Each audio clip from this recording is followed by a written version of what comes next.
Olá pessoal, vamos à nossa segunda aula sobre transformações lineares. Na primeira aula a gente introduziu o conceito de transformação linear e fez alguns exemplos, né? Nessa aula de hoje a gente vai fazer novos exemplos e discutir o conceito de núcleo e imagem de uma transformação linear. Muito bem, como eu falei na primeira aula, né, a gente definiu o conceito de transformação linear. Eu vou só relembrar a vocês esse conceito. Dado dois espaços vetoriais, V e W, uma função de V para W é dita ser uma transformação linear se ela satisfaz essas duas propriedades aqui, né? E a gente fez vários exemplos, né? E vimos no final da aula o teorema que diz que se você tem uma transformação linear, você tem dois espaços vetoriais, V e W, né? E você considera beta uma base de V, e você fixa W1 até Wn vetores arbitrários de W, né? Então existe uma única transformação linear que satisfaz esse requerimento aqui, né? T de U de I é igual a W de I. Ou seja, se você fica a imagem da transformação linear em cada elemento da base, né, você consegue recuperar toda a transformação linear, e essa transformação linear ela é escrita dessa forma aqui. T de U é uma combinação linear dos WIs, né, onde xi até o xin, x1 até xn são as coordenadas do vetor U na base beta.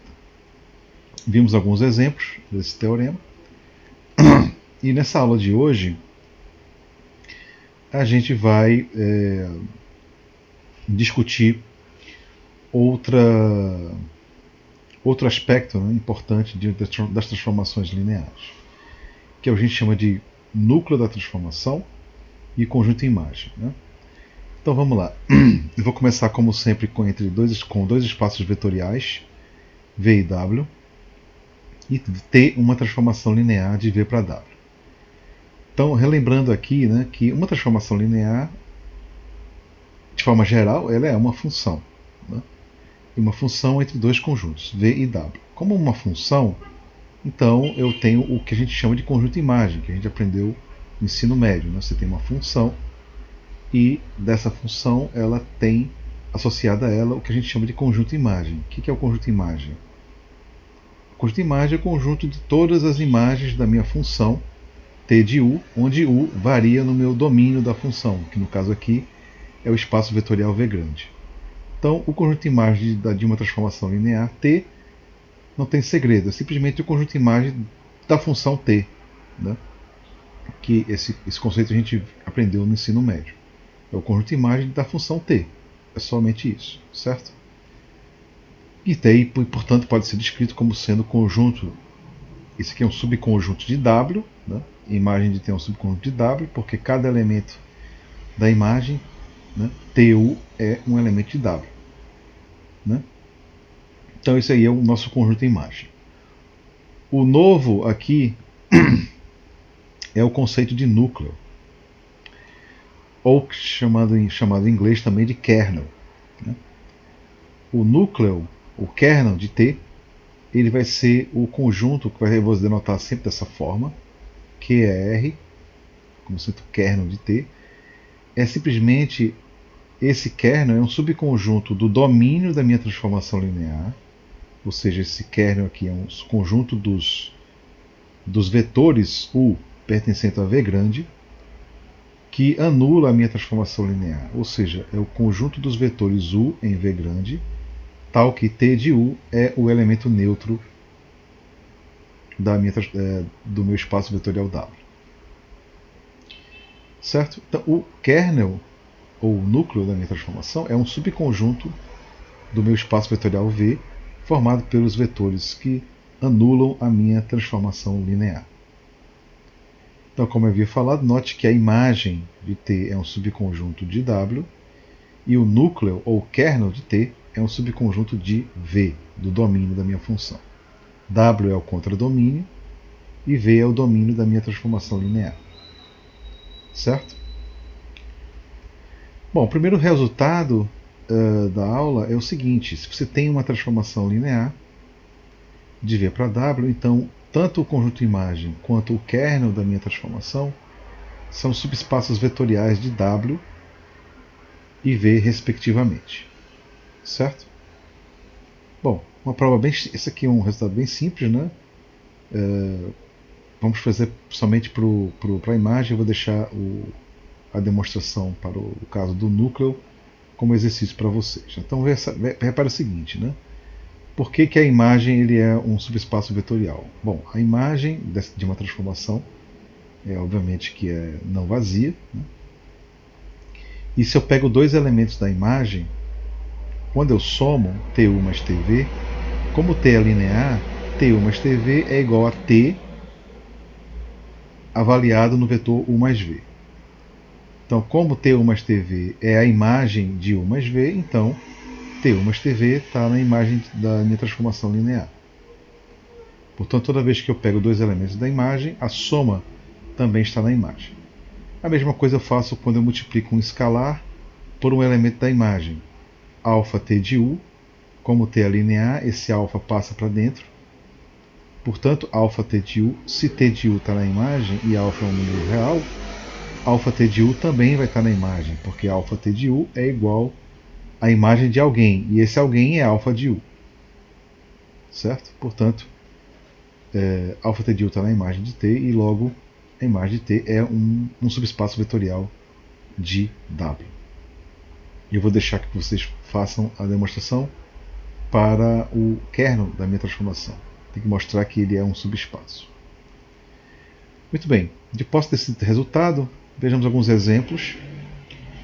Considere T uma transformação linear definida dessa forma, de R3 para R3.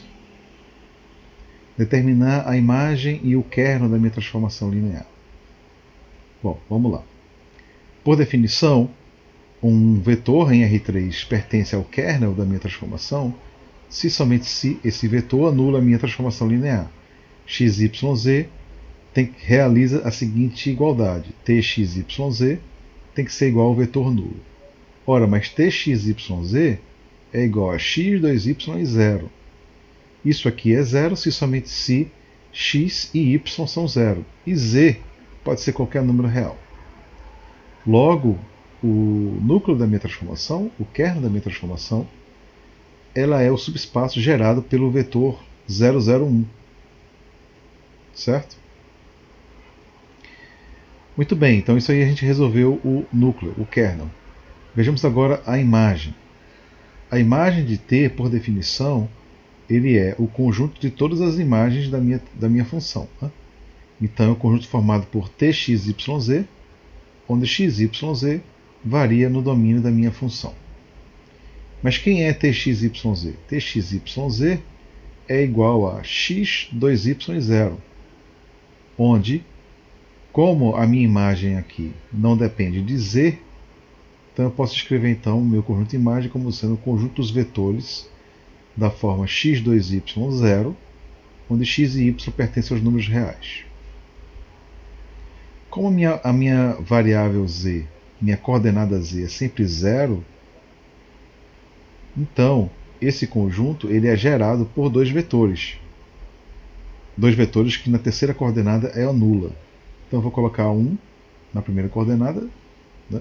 0, 0, e é outro vetor 0, 2 e 0. Então é claro que esse subespaço vetorial ele é gerado, a imagem de T, ela é gerada por esses dois vetores aqui.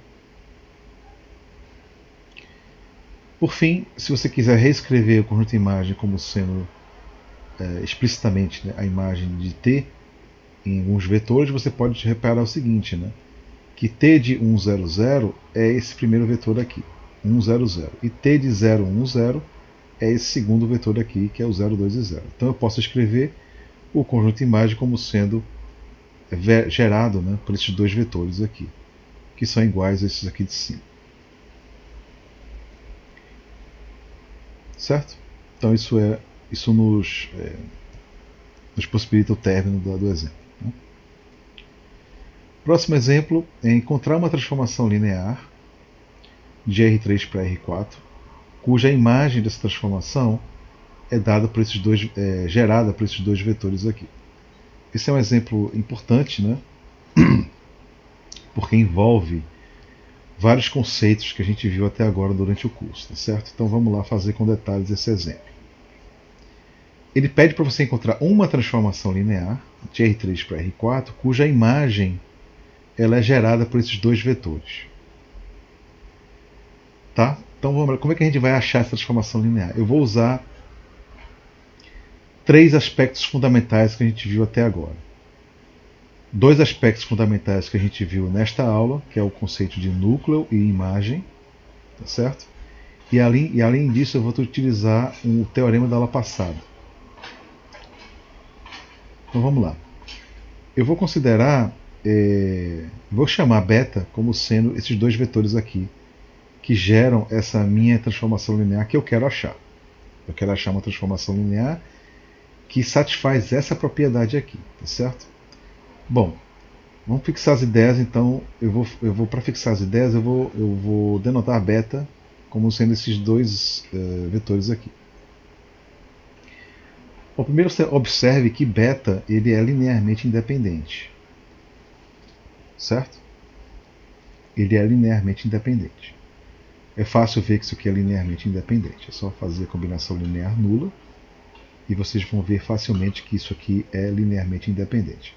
Ora, se isso aqui é linearmente independente e ele gera o meu subespaço, então isso é uma base para o subespaço imagem de T. Certo? Muito bem. Então eu sei que eu estou me comportando como se eu já tivesse achado a minha transformação linear. Certo? Eu estou querendo saber quais são as características da minha transformação linear que eu tenho que encontrar para construir essa tal transformação linear. Ele pediu que essa transformação linear tenha essa propriedade. A partir dessa propriedade, eu quero inferir quais outras propriedades ela deve ter, para a gente começar a construir essa transformação. Então, como beta é uma base de T, então essa tal transformação linear ela deve satisfazer essa linha aqui. Deve existir o 1 e o 2 que satisfaz essas duas equações aqui. Né? Por quê? Porque 1, 0, 0 e menos 1 é o elemento da imagem. Então ela tem que existir o 1 que satisfaz essa relação. A mesma coisa deve existir o 2 que satisfaz essa relação. Porque ambos os vetores de beta estão na imagem dessa tal transformação linear que eu quero procurar, que eu quero achar. Né? Bom, então eu sei que existe o 1 e o 2, eu vou denotar esse conjunto, ou melhor, o subespaço gerado por esse conjunto como W. Certo? E a minha afirmação é que W ele é linearmente independente. Bom, para verificar isso, eu observo o seguinte: como esse conjunto é linearmente independente, né, a gente viu isso no slide passado, então eu sei que para qualquer combinação linear nula dos elementos 1 e o 2, eu teria o seguinte: eu terei que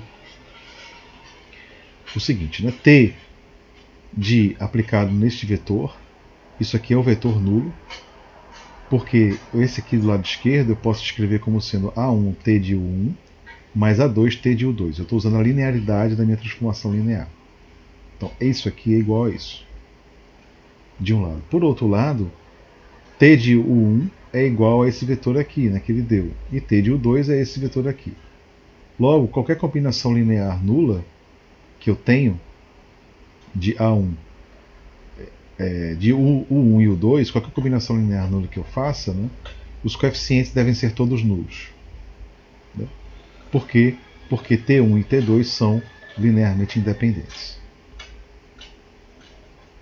Certo? E aí, portanto, A1 e A2 devem ser zero e, de fato, esse conjunto W ele é linearmente independente. Certo? Bom, como ele é linearmente independente,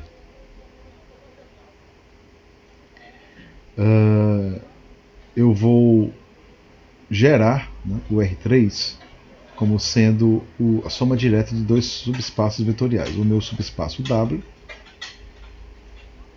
certo? Esse subespaço W da primeira parte aqui, ele é gerado, né, por esses dois vetores, e esses dois vetores formam um conjunto linearmente independente. Então eu sei que a dimensão de W é 2, né, e a dimensão de W é 2, e eu vou mostrar agora que o R3 ele é a soma direta de W com o núcleo. Portanto, o núcleo dessa transformação linear que a gente quer procurar, ela teria dimensão 1. Certo? Ou seja, eu já estou conseguindo inferir uma outra informação da minha transformação linear a partir dessa minha afirmação 2. Então vamos provar então a afirmação 2. Bom, de fato, se eu pego qualquer elemento em R3, né, então eu sei que T de U é um elemento da imagem. Como é um elemento da imagem, e a imagem é gerada por aquele T de U1 e T de U2, então eu sei que T de U ele é uma combinação linear desses dois elementos aqui. Né? Isso foi o dado que ele me deu no início da questão. Né? Como T é linear, então T de U é igual a T de Y1 e U1 mais Y2 e U2. Certo? Então eu sei que T de U menos esse cara aqui do lado direito é zero. Como T é linear, então eu sei que T de U menos essa combinação linear deve ser nula. Logo, U menos essa combinação linear tem que estar no núcleo, no kernel da minha transformação. E, portanto, se ele está no kernel da minha transformação, existe, então, um elemento no kernel da minha transformação, né, tal que eu posso escrever U como sendo essa combinação linear, y1 mais y2 mais v. Ou seja, a gente mostrou que para qualquer vetor U em R3, eu posso escrever esse vetor U como sendo uma soma de dois vetores. Um vetor que está em W, estar em W é dizer que ele é uma combinação linear de U1 e U2. Então esse vetor aqui está em W. Mais um vetor V que está no núcleo, no kernel da minha transformação. Certo? Provando assim que o R3 ele é a soma de W com o kernel da minha transformação. Eu vou deixar para vocês verificarem que a intersecção de W com o núcleo é o elemento neutro. Portanto, o R3 seria essa soma direta aqui. Muito bem. Dado que eu sei que o R3 é essa soma direta, agora eu estou em condições de fato construir a minha transformação linear. O que a gente fez até agora? Né? Desta informação aqui, eu inferi né, que o R3 ele é a soma direta de W com o núcleo dessa transformação linear. Essa transformação linear ela deve satisfazer o que ele pediu aqui, tá certo? Então, dessa informação eu consegui inferir o seguinte: essa informação tem que ser satisfeita e essa informação aqui tem que ser satisfeita. Né? Portanto, a dimensão do núcleo da minha transformação linear ela tem que ter dimensão 1, né? Porque o R3 ele é a soma direta de W, que tem dimensão 2, mais a dimensão do kernel. Como a intersecção disso aqui é nula, então do teorema que a gente viu na primeira parte do curso, a dimensão desse subespaço núcleo tem que ter dimensão 1. Isso é uma informação importante. Então, a gente sabe que a dimensão do kernel é 1, certo? E eu posso então adicionar mais um vetor ao conjunto W para gerar o R3, que é igual à soma direta de W com o núcleo da transformação. Bom, como esses caras aqui eles geram R3, eu posso tomar a base canônica. Posso tomar tanto o 1, o 2 e o 3 como a base formada pela base canônica do R3, certo? E eu vou definir, né, T de U1 como sendo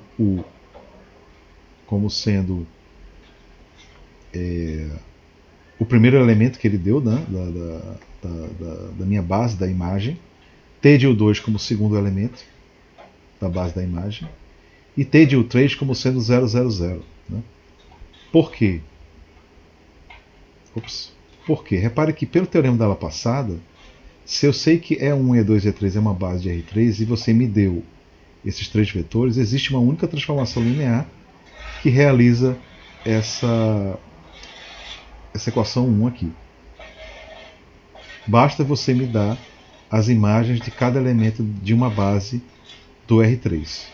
Eu peguei a base canônica, disse que T de U1 é o primeiro elemento da base da imagem que ele deu, T de U2 é o segundo elemento da base da imagem que ele deu, e T de U3, o 3 é o elemento que está no núcleo da minha transformação. Eu coloquei, se está no núcleo, eu coloquei como sendo o vetor nulo de R4. Então, pelo teorema da aula passada, existe uma única transformação linear que realiza isso que eu pedi aqui. E a gente sabe que essa transformação linear é computada, calculada da seguinte forma: Txyz é a combinação linear desses três elementos aqui, T1, T2, TU2 e TU3. Né? E os coeficientes dessa combinação linear, como eu estou aqui na base canônica, é simplesmente x, y e z. Então, calculando essa combinação linear aqui, eu chego à conclusão que a minha transformação linear, a candidata à minha transformação linear, vai ser dada por Txyz igual a xy, y e menos x. Certo? Muito bem, agora eu afirmo que essa transformação de fato realiza o que ele pediu. O que ele pediu aqui? Ele pediu que a imagem da minha transformação seja gerada por esses dois vetores. Bom, a primeira coisa que a gente sabe aqui é T, né, de U1 é esse primeiro elemento da base e T de U2 é o segundo elemento da base. Certo? Agora vamos verificar que o conjunto de imagem é de fato gerado por esses dois elementos aqui. Bom, como você sabe que o R3 ele é a soma direta de W com o núcleo de T, né?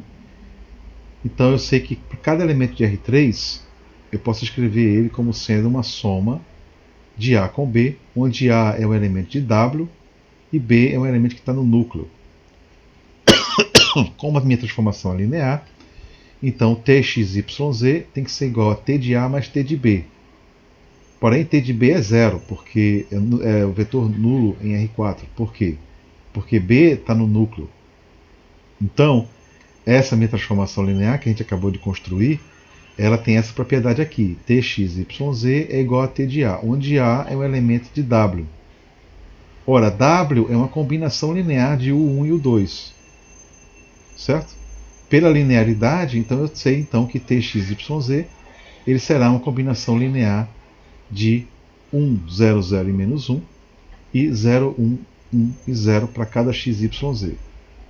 Foi exatamente o que ele pediu. Ele pediu uma transformação linear, né, que a imagem seja gerada por esses dois vetores aqui. E isso que a gente acabou de mostrar. A gente acabou de mostrar que Txyz sempre será uma combinação linear desses dois vetores aqui.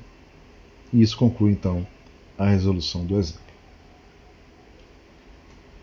Ok, pessoal, eu vou parar por aqui. Lembrar vocês que a lista de exercício 2 para o teste 2 já está no Moodle. Né? Lembrar também que a data da segunda prova também já está no Moodle. Eu mandei e-mail para todos vocês. E também que o gabarito do teste 1 já está disponível no Moodle. Um grande abraço, pessoal.